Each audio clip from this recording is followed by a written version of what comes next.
Greetings to you all. If you are a Sierra Leonean Christian or you have close ties with Sierra Leone, kindly watch this video till the end with keen attention.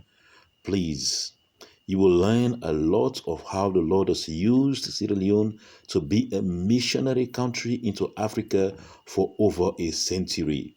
What is happening to this nation? This is one of the reasons why I'm so desperate in reaching out with the gospel, because Sierra Leone is far more than what we are seeing it to be now. We need to rise up as Christians, raise missionaries, send them into the field to take over this nation, because this is what we are known for in the early years of this nation. Please take a listen to this servant of God.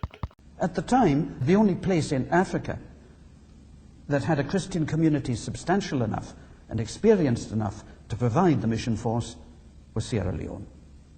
And Sierra Leone had the best educational resources in Africa. They must be made better. And so the mission decided not to close its college, which some had suggested, but to build it up. And they brought in an African-American clergyman from New York to head it. By the 1850s, the college had moved to higher studies, teaching Hebrew, teaching Arabic for Muslim outreach, and developing research into African languages.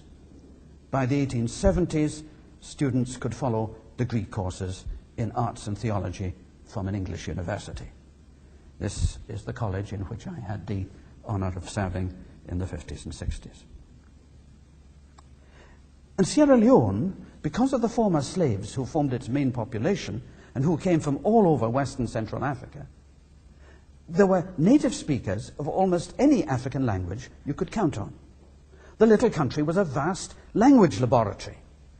And in the 1840s and 1850s, the science of African comparative languages, linguistics, was born in Sierra Leone.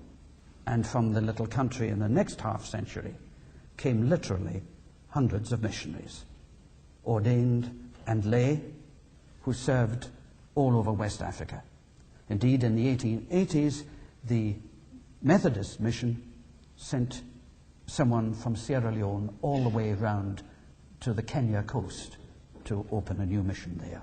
The most famous of these missionaries was, of course, Samuel Ajay Crowther, translator, pioneer of dialogue with Muslims, evangelist, collector of proverbs.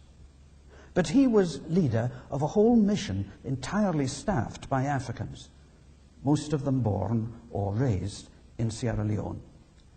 And from 1864, he did so as a bishop of the Church of England. Alas, it did not last. Attitudes in mission changed as the colonial era dawned. Things went wrong, as things do go wrong in Christian work. And perhaps Sierra Leone had been overstretched, borne too heavy a burden. Whereas once there had been a shortage of missionaries, there were now crowds of eager, devout, but inexperienced young people going to the mission field with strong ideas of what ought to be done. And changes in medicine were keeping them alive longer. The young men burst in, and for reasons good and bad, Crowther's African clergy were brushed aside, many of them dismissed. The old bishop died broken-hearted and was replaced by an Englishman.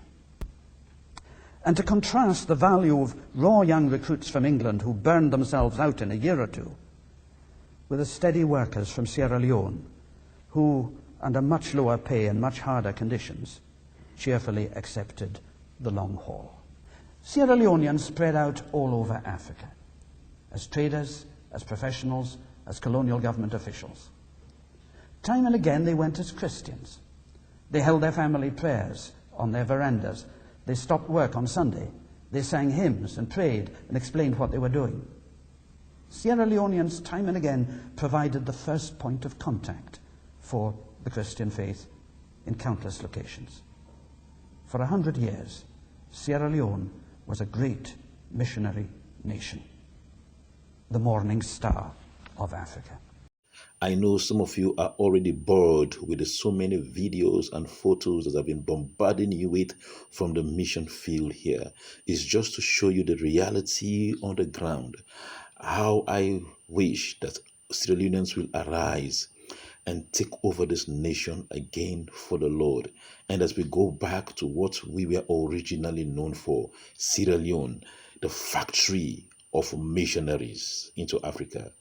God bless you and thank you for listening. Again, Daniel Kanu, the village evangelist.